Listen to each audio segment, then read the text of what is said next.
Visakha economic zone పై ప్రభుత్వం ముమ్మరంగా కసరత్తు చేస్తుంది. వైజాగ్ ను ఆర్థిక నగరంగా తీర్చిదిద్దే దిశగా ప్రభుత్వం అడుగులు వేస్తుంది. 20,000 ఎకరాల్లో ఎకనామిక్ జోన్ ఏర్పాటుకు సన్నాహాలు చేస్తుంది ప్రభుత్వం. మొత్తం 8 జిల్లాల పరిధిలో విశాఖ ఎకనామిక్ రీజియన్ ఏర్పాటు చేయబోతున్నారు. విశాఖ, శ్రీకాకుళం, పార్వతీపురం మన్యం, అనకాపల్లి, విజయనగరం, కాకినాడ, తూర్పుగోదావరి, అల్లూరు జిల్లాల పరిధిలో వీఆర్ ప్రాజెక్ట్ ను ఏర్పాటు చేయనున్నారు. విశాఖ జిల్లా నుంచే 3 నుంచి 5,000 ఎకరాలు సేకరించబోతున్నారు. మిగిలిన భూమిని మిగతా జిల్లాల నుంచి సేకరిస్తారు. జాతీయ రహదారికి అనుసంధానం, మౌలిక వసతుల కల్పనపై ప్రణాళికలు చేస్తున్నారు అధికారులు. ఈ ప్రాంతంలో ప్రస్తుతం జీడీపీ $49 బిలియన్ ఉంది.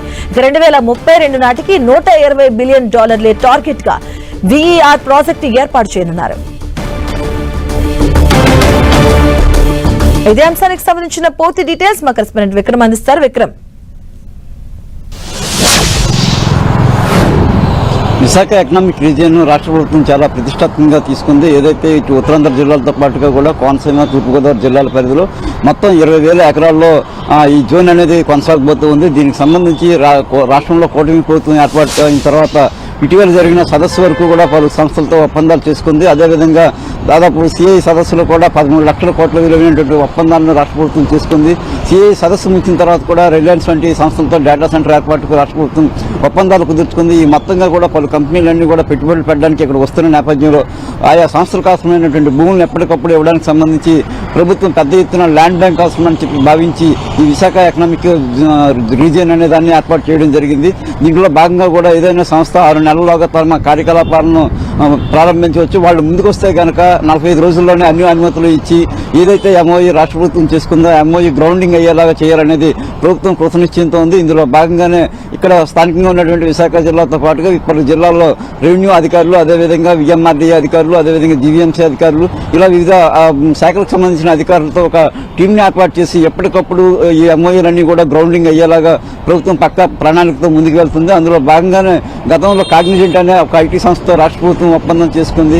ఆ సంస్థ 45 రోజుల్లో అంటే 6 నెలలు గడువున్నా సరే కాస్త ముందస్తుగానే విశాఖపట్నంలో తమ కార్యకలాపాలను ప్రారంభించడానికి ముందుకు వచ్చింది. ఈ నేపథ్యంలోనే ఐటీ సెజ్లో ఉన్నటువంటి మహతి బిల్డింగ్ లో ఈ కాగ్నిజెంట్ అనే సంస్థ ఈ నెల 12 నుంచి కార్యకలాపాలను ప్రారంభించబోతుంది. అదే రోజున దాదాపు కాపులపాడులో 20 ఎకరాల భూమిలో ఆ సంస్థ తాలూకా కార్యాలయాల నిర్మాణానికి సంబంధించి కూడా శంకుస్థాపన కూడా చేయబోతుంది.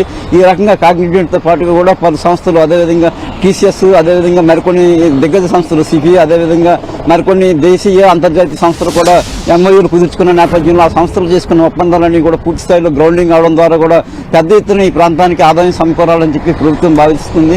ఏవైతే ఈ పలు రంగాల్లో ఉన్న ఐటీకి సంబంధించి ఒక దగ్గర, అదేవిధంగా మౌలిక వస్తువులు వాటికి సంబంధించి ఇంకో ప్రాంతంలోనూ, అదేవిధంగా రెన్యూబుల్ ఎనర్జీకి సంబంధించి మరో ప్రాంతంలోనూ ఈ విధంగా వివిధ రంగాలకు సంబంధించి ఈ భూములన్నింటినీ కూడా ఎక్కడికక్కడ ఆలస్యం లేకుండా ఆయా సంస్థలకు కట్టబెట్టేందుకు సంబంధించి ప్రభుత్వం కసరత్తును ముమ్మరంగా చేస్తూ ఈ ఒప్పందాన్ని గ్రౌండింగ్ చేయడం ద్వారా కూడా ఈ ప్రాంతం తాలూకా రూపురేఖలు మారడం, అదేవిధంగా ప్రతి మనిషి యొక్క తలసరి ఆదాయం ఒకసారి కూడా సమూలంగా మారిపోయే స్థితిలో తీసుకురావాలనేది ప్రభుత్వం ప్రయత్నంగా కనిపిస్తూ ఉంది.